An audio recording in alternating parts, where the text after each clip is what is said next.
لبيك اللهم لبيك لبيك لا شريك لك لبيك إن الحمد والنعمة لك والملك لا شريك لك তুই আমার বান্দা আমি তোরে বড় আদর করে বানাইছি আমার বাড়িতে যখন তুই আসছো আমি আল্লাহ পাক রব্বুল আলামিন তোর জন্য দরজা খুলে দিলাম পাগলের সুরাতটা দইরা ল এখানে কোনো পাগলামি সাহেব সাহেব ভাব নিয়ে চলা যাবে না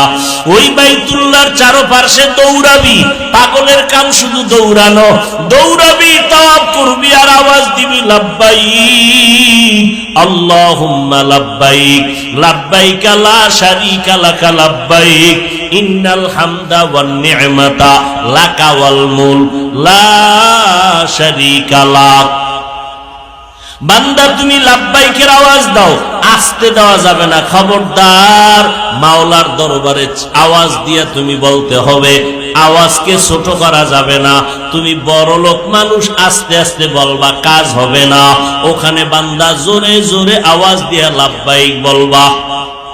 এভাবে 7টা চক্কর দিয়া মাকাম ইব্রাহিমের পেছনে গিয়া নামাজে পড়ে যাও 2 রাকাত নামাজ পড়া আবার সফা মারওয়ায় দৌড়াও ওই সফা মারওয়ায় 7টা চক্কর লাগাইবা ও হাজী সাহেবরা জমজমের পানি এত বরকতের পানি সাহাবায়ে কেরাম আমার নবীরে জিজ্ঞাসা করেছিলেন পয়গম্বর এই জমজমের পানির তলা কই মায়ার নবী বলেন ও সাহাবায়ে কেরাম এই জমজম কূপের তলা হলো হাউজে কাউসারের সাথে এইজন্য জমজম পানি দাঁড়াইয়া কোনো কিছু মুসলমানের জন্য খাওয়া নিষেধ তবে বান্দা জমজমের পানি তুমি কিবলা দিয়ে ফিরে দাঁড়াইয়া পান করো সুন্নত এই পানি পান করলে পিপাসা নিবারণ হবে পেটের ক্ষুধা নিবারণ হবে রোগের ঔষধ শেফা হয়ে যাবে হাজী সাহেবরা কঠিন ক্লান্ত এক গ্লাস জমজমের পানি পান করছে ক্লান্ত দূর হয়ে গেছে আল্লাহ এমন বরকত রেখে দিলেন সারা দুনিয়ার গবেষকরা একমত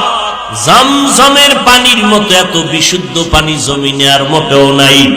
এই পানিটা আমার মাওলা কেমন সিস্টেম করে দিলেন মদিনা মক্কা থেকে মদিনায় যাবেন ওখানে গেলে আলাদা করে জমজমের কোনো পাইপ ডাইরেক্ট দেওয়া নাই চেষ্টা করেছিল সৌদি সরকার পারে নাই একটা পাইপ নাই ড্রাম ভর্তি করে করে করে করে পানি নিয়ে সেখানে টাঙ্কিতে রাখে এরপরে পাইপের মাধ্যমে উম্মতের দেয় এই জমজমের পানি ও বান্দা তোমার কোনো যদি ঔষধ না থাকে ঘরের মধ্যে জমজমের পানি রাখবা যত মারাত্মক রোগী হোক না কেন আল্লাহর মহব্বতে যদি জমজমের পানি পান করো তোমার সুস্থতা আল্লাহ ফিরায় দিবি কাদের কুদরত দারি বর কামাল আনতা রব্বি আনতা হাসবি যুল জালাল তুহি কাদের জলিলুল্লাহ জাহাদার বহর হালি তুহি মেরা নিগাহদার ও আল্লাহর বান্দারা ওই হজের ভেতরে দৌড়াও এবার কাফন বাঁধছো মিনায় যাও তাড়াতাড়ি রাত্রি যাপন করো ওখান থেকে বান্দা দেরি না করে আরাফার ময়দানে চলে যাও আরাফার খোলা ময়দানে আসমানের দিকে তাকাইয়া আমার মাওলার কাছে ইস্তেগফার করো আর কান্না করো ও আল্লাহ এই ময়দান থেকে তুমি আমারে খালি ফিরাইয়া দিও না এই আরাফার ময়দানে আল্লাহর বান্দারা খোলা আকাশে সূর্য অস্ত হওয়া পর্যন্ত কান্নার আওয়াজ এরে নবীর উম্মতের দল ও বাইতুল্লাহর হাজিরা ওখান থেকে আবার হাঁটো বাজেভাবে হোক মুজদালিফায় যাইয়া রাতের বেলা পাথর টোকাও ওখান থেকে আবার জামারাতে যাও মিনা বাজারে যাও ওই মিনায় গিয়া পাথর মারো 3 দিন পাথর মারবা পাথর মারিয়া বাইতুল্লাহ গিয়া আবার তাওয়াফ করবা, এরপরে মাথা মুন্ডাইবা, মাথার চুল ফালাইয়া হলক করবা, এরপরে কোরবানি হলক তলক শেষ করিয়া এহরামের কাপড় খুলবা।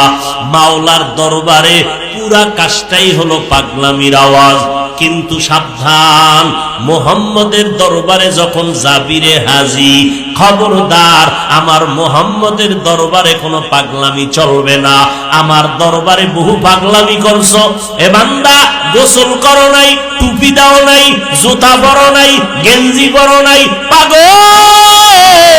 কিন্তু আমার মুহাম্মদের দরবারে যাবি, ওখানে পাগলামি চলবে না। এখানে তাড়াতাড়ি গোসল কইরা পরিষ্কার হ,